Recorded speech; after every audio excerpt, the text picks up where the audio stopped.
AI tools you can start using right now. Picking your first AI tool can feel like staring at a shelf packed with hundreds of gadgets, everything claiming to be the one. But relax. In the next few minutes, I'll sort that overwhelming shelf into clear bins, hand you a short list of trusted web based options, and show you one real life use case for each. It's important that we do not focus on what AI tools we should use. Rather, we should ask which impactful business outcomes could we accelerate with AI. So, we'll start by helping you group these tools by use. Tools will keep changing, but the uses stay the same. When a new tool pops up next week or next month, you'll already know where it fits. Of course, we can't provide a lesson for each of the hundreds of options, but I want to help you be clear on some of the available options and what they can do for you today. After this lesson, you'll be able to recognize 7 core categories of generative AI tools every small business needs. Match at least one beginner-friendly tool to each category. Picture a simple first-day use case for every tool, and evaluate new apps later by asking, which category is this and does it solve a real business problem for me? A quick reminder, almost every tool you see here has a free tier or generous trial. If the pricing changes tomorrow, then swap tools and keep the category. Let's start with text and chat assistants. These are based on large language models, and here's why it matters to you. These are the Swiss Army knives for writing, brainstorming, and explaining. Modern chat models are multimodal, meaning that you can type, speak, or upload images, and they'll respond to your input. Here are a few chat assistants you can start with today. Of course, there's ChatGPT, there's also Claude, Gemini, and if you're using Microsoft, you have Copilot. All of these platforms and many more are always competing every day to be the number one in this category. I'll give you some practical examples right now in ChatGPT. Let's say, for example, you drafted an email back to a client, but you know it's way too long and it could be written better. Let's go into ChatGPT and give it some instructions first. You may say something like, I've written a long email and I'd like for it to be shorter and more concise. Make it under, say, 200 words. With a kind yet firm tone. And then here is my draft, and I'll paste my long draft email in here, and then I'll hit enter and we'll see what it does. That's what we have.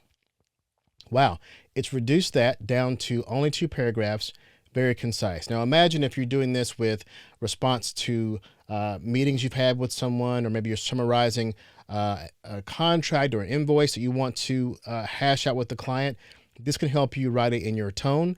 And you can even go further, as we mentioned earlier with the loop, to say, I want to be more precise, more concise, or I want to be sure I mention this, or I want to change the tone. You do that over and over until you get the precise and perfect email you want to send to your client. But let's say, for example, this is a client you've had for a long time and you feel like that this email is way too formal.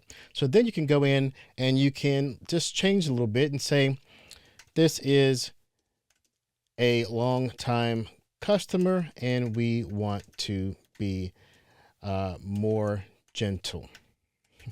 Please make the email more kind and consider that we want to keep them as a customer. Let's see what we get now. Here's a warmer, more relationship-focused version that keeps it clear and concise. You'll see things like, thanks for reaching out. I truly appreciate the opportunity. So now you see the tone is changed, and you can keep doing this with any direction you want to go, whether it be more specific or less specific. You may want to feed it some specific information from your website or a document or the contract or whatever you want to feed it to make sure that this email is perfect for your purposes. Here's another example of if you just met with the client and you want to summarize your meeting with them. Perhaps you had a phone call or a kickoff meeting. You want to summarize some points with them. So let's say, for example, you were to say, I met with the customer and I want to send a recap email to confirm these points. Now, before I actually hit the arrow to send this information off to ChatGPT, I actually hit shift and return to go to the next line to add more information. So what I'm going to do is say, let's say these points that you want to go ahead with our package 1. I'll say that you want to start the project in April. And maybe the third thing is you are price conscious, conscience. I don't worry about spelling because it will also fix that for me. Conscious. And want to keep the pricing low as the project grows. All right.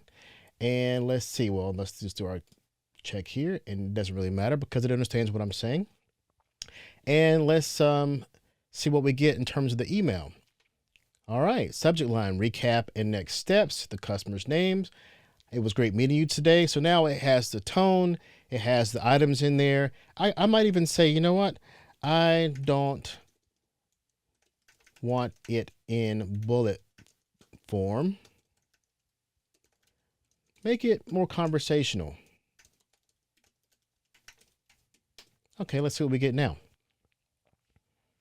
All right, there we go. It's all laid out for you, and you have an email that you can send, fill in your name, customer's name, and it's been written for you. Even if you yourself want to just blurt out the stuff conversationally or with whatever your natural language is or roughness, and don't worry about spelling or grammatical, whatever, you put in what you want to really say. Even if your emotions are high, you're kind of angry about it, you could say, this is what I want to tell them, but I want it to be put nicely.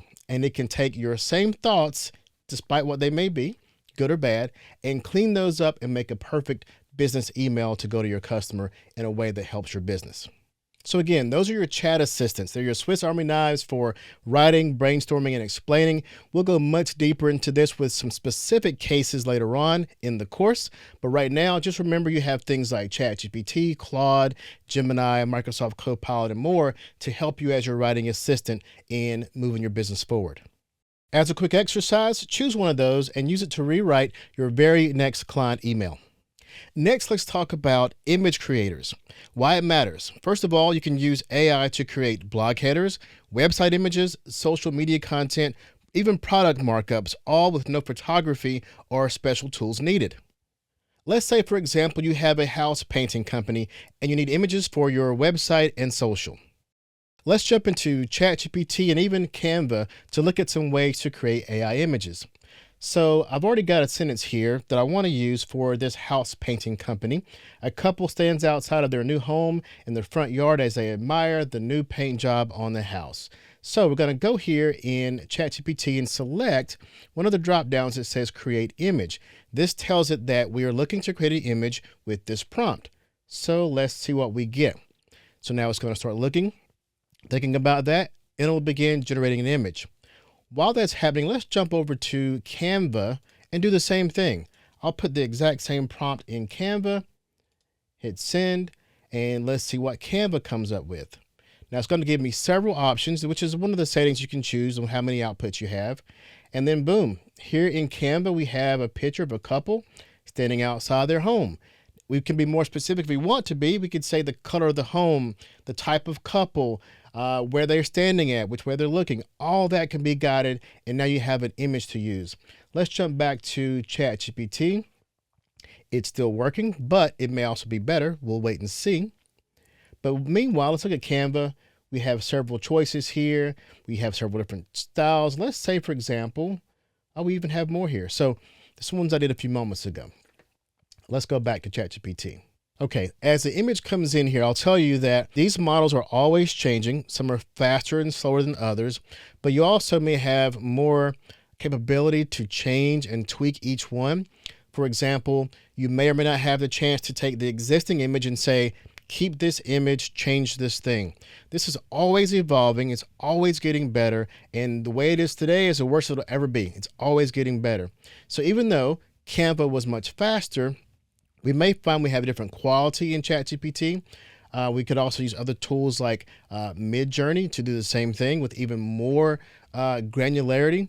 Now, you notice that in this one, I can already tell they're facing the home. That was part of what I said, that they're actually looking at the home and admiring, and ChatGPT did a better job because they're obviously looking at the home like my prompt said for it to do. My prompt literally said, stands outside of their new home in the front yard as they admire the new paint job. So ChatGPT got it right, whereas Canva has them looking back at the camera instead of at the house. So keep in mind, different platforms will have different levels of response. And keep in mind, just like the loop we discussed earlier, the output you get doesn't have to be your final output. You can always respond back and say, make it different, make it taller, smaller, change the color, change the people. You can always iterate and make it better until you get the exact image you want, no matter which platform you're using. Now let's talk about using AI for design and presentation building. Here's why it matters. You'll need to create presentations to summarize meetings, create proposals, demonstrate your services, or just create slide decks to organize discussions and keep deals moving. To give you a few to start considering, there's Canva Magic Design in Canva, there's Beautiful AI, there's Gamma app, and there's also, of course, Microsoft Copilot to help you in PowerPoint. So now I'll give you a couple of examples of using AI to create presentations. In order to do that, I'll need to have a script or a outline to create this with. So I'm going to ChatGPT and I've said, create some fake meeting notes that you might have for a meeting, some real notes, of course. I'll then take those notes and I'm going to turn it into a PowerPoint. I'm letting it know what I'm going to do. The title of these notes will be Painting Your Dream Home, continuing on the house painter before. Okay, so my goal is to just get an outline that I can use to show you how to create a presentation based on an outline you may have, some notes from a meeting you may have, to create an outline to make a presentation or a follow-up to a meeting. Okay, here's my outline for my meeting notes, action items and all. So I'm going to copy this and I'm going to take all of this and I'm going to copy it, and I'm going to go first into Canva AI. I'm going to say, make a presentation based on these notes. Let's see what we get here. It's thinking. It's going to design a full feature presentation based on the notes from the meeting.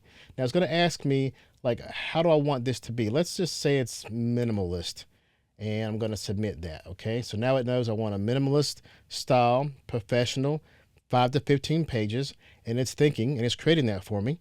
Of course, saying it's hang on tight. So meanwhile, while that's doing that, there we go. Here are the slide decks coming up. Here we go. My introduction, my overview, and it's making section by section. Now, if I approve that, I can just generate the design, and Canva's going to think about it, and it's going to create a new design for me. All right. Now, as that's going, keep in mind, these are all editable. You could change the design, the text of some of the design, but this is a starting point that has just sped up your process from having to start from scratch and then pull individual design elements into your presentation. It's actually doing it for you. Right now it's finalizing it. We're talking about seconds here to small minutes, as opposed to taking hours to create this kind of design. All right, here we go. Painting your dream home. We got a simple minimalist design that we asked for, and it's done based on our outline. So you could either go from there and download it and go for it. You could go in and download it to PowerPoint if you want to change a few pieces of text.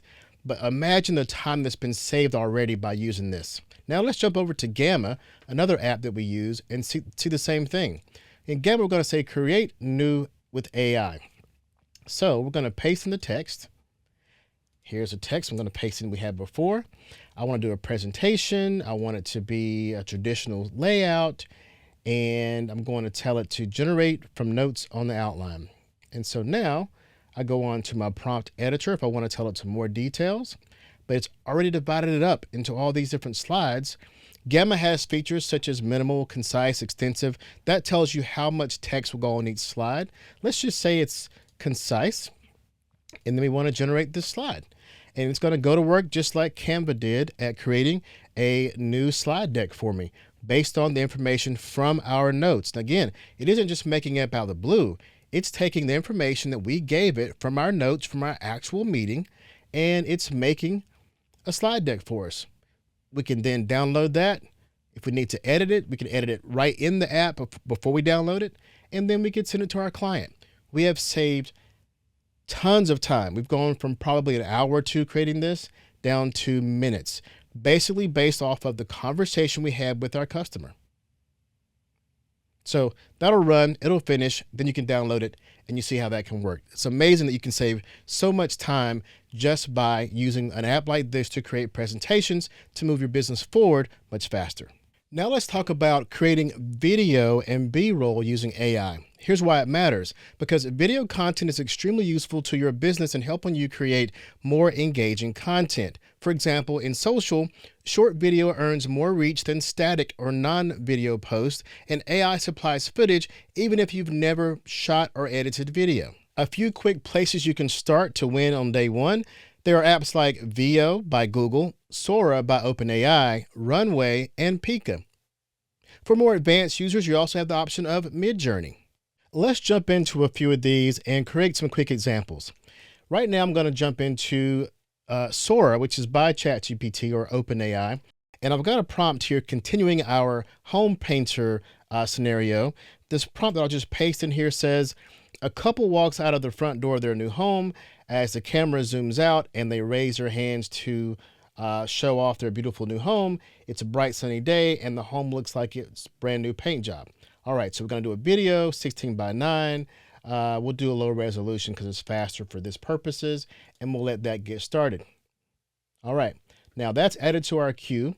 While that's working, let's jump over to Google's AI Studio and put the same prompt in Veo. And we'll let that one run. And we'll also jump into Midjourney, where I already have a prompt to that. But also in Midjourney, I could add the first frame. So I took one of the images from our last exercise of the couple in front of their home and use it as the starting frame. So let's start that one as well. It's going to start, it's going to submit the first frame, and it will create an image video from that. Okay, I let all three of those platforms run. Let's see our results. It looks like the first one to finish was Midjourney, and it was okay. It gave me 4 outputs, but if I look close enough, I'll see some of those stereotypical AI-generated flaws, which are going away, but they did exist in Midjourney.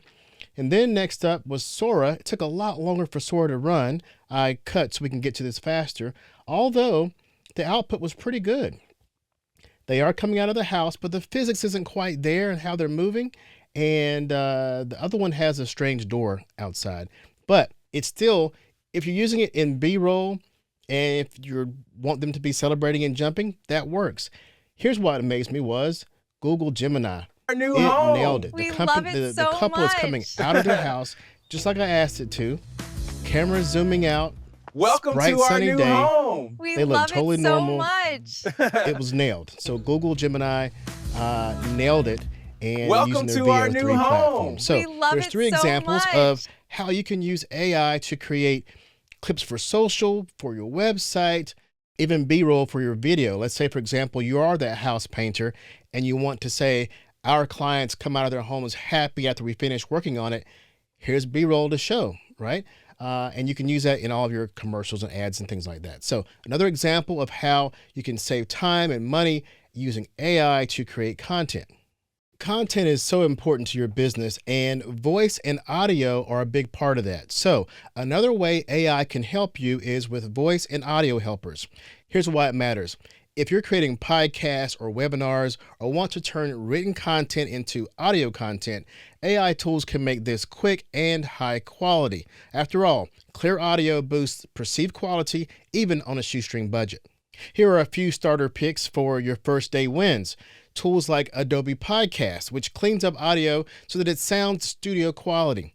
11 Labs turns text into audio, so you can turn your blogs into natural sounding voiceovers. Descript Studio Sound, you can upload a webinar audio. It can remove the ums, balance out the levels, create dubs to fix bad or missing sentences in your audio, and more. Then you have things like Suno AI, where you can paste a script. It could turn that script into royalty-free background music that matches the length and need of your video or audio content that needs music. Here's an example of us using Descript to fix a video that had some audio problems. One of the sentences at the end was cut off, therefore we didn't have that person's voice saying the sentence, but using Descript, we were able to reconstruct the sentence and increase the quality of the overall audio in the video. Check it out. But the aspect that I do want for people to see is that sounds very similar to me to some other medical conditions. But the aspect that I do want for people to see is that sounds very similar to me to some other medical conditions. Again, content, all types of content are important for your business. So whether it's video or audio, AI can help you upscale the quality that you output. Before we end this module, I want to talk about automation and connectors. Here's why it matters. AI shines when your apps talk to each other. Automation is not AI, but when you use automation to connect AI tools, you get even more value. Again, when you connect AI tools together, you get even more done. Here's an example of several different tools: Zapier, Make, N8N. They're all tools you can use to tie your AI applications together and have them talk to each other and get even more done. This is when you're actually working towards possibly replacing or reducing the need for another employee, because AI can take task after task after task, make decisions, and get things done for you. I'll show you this list of these tools so you can decide and do your research on your own. I like to use Zapier because it has the most connections to other applications. Make is cool because it has a nice user interface, but take a screenshot of this or download the PDF of this from the course to make your decision. Do your own research on what automation tools will work best for you. But I'll tell you, having automation in place with your AI is a game changer. To give you a quick explanation of how automation can work, think about it as a workflow, meaning if this, then that. Almost like you would for one of your teammates, who you would say, if person does this, then take that task and then do that. So it's a if this, then that process with predefined fixed steps. And don't feel like we're talking about some deep coding here or something complicated, because automation is basically, if you can build a flow chart, you can build automation. There's a trigger that something happens, like say you put a file in a folder, and then you want automation to send this to, say, ChatGPT and summarize it, and then email someone else after that happens, and then notify someone else. So basically, there's a trigger, then do this, then do that, then do this, and then you've created a new task that is complete from you, done between AI and automation. Let me show you a quick example of how my company uses AI to create social clips out of longer videos. Now, the first step, we're using an app called Opus Clip to create the short clips. And that also has AI in it because it looks at the video and selects the short clips. But that isn't the magic here. The magic in this is the automation, because when our producer drops those video clips into a folder, the automation takes over. That's the trigger. That is the trigger, the first thing that happens. And then that video and text are both fully transcribed. That's the AI part. It watches the video, it transcribes it for us. Then ChatGPT writes a platform-specific post based purely on the transcript and brand style. In other words, it's not making up new stuff. It's only making content based on what we actually said in that video. So it's not going to go off track or off brand because it's talking about exactly what we said. And then it takes that and it schedules it in our social platform to schedule it. So the text and the video are put back together and it's scheduled as a draft or automatically posted. Then one more step, we could say, hey, let's send a Slack notification to the team to say, hey team, or hey Lee, or hey someone, now we have some new content you may want to either review or just let you know that it's been published. All that happened automatically between automation and the 2-3 AI components that are inside the automation. This happens with, for us, hundreds of actions happen a day without anyone having to touch it. This is the job. This is a full job for a social media person that doesn't have to be done now because most of it is automated. As a recap, these are 6 categories that cover nearly everything a growth-minded small business needs: notes and research, image creation, design and presentations, video, audio production, and automation. Pick one starter app per category, run a quick 5-minute task, and judge only on the hours you saved, not on the shiny features. Once you understand what you can do, you'll begin to save countless hours and money spent. Now, pause for a moment, pick the category that kills the most time in your day, open a free account on one of these platforms, and take a small step for a big payoff.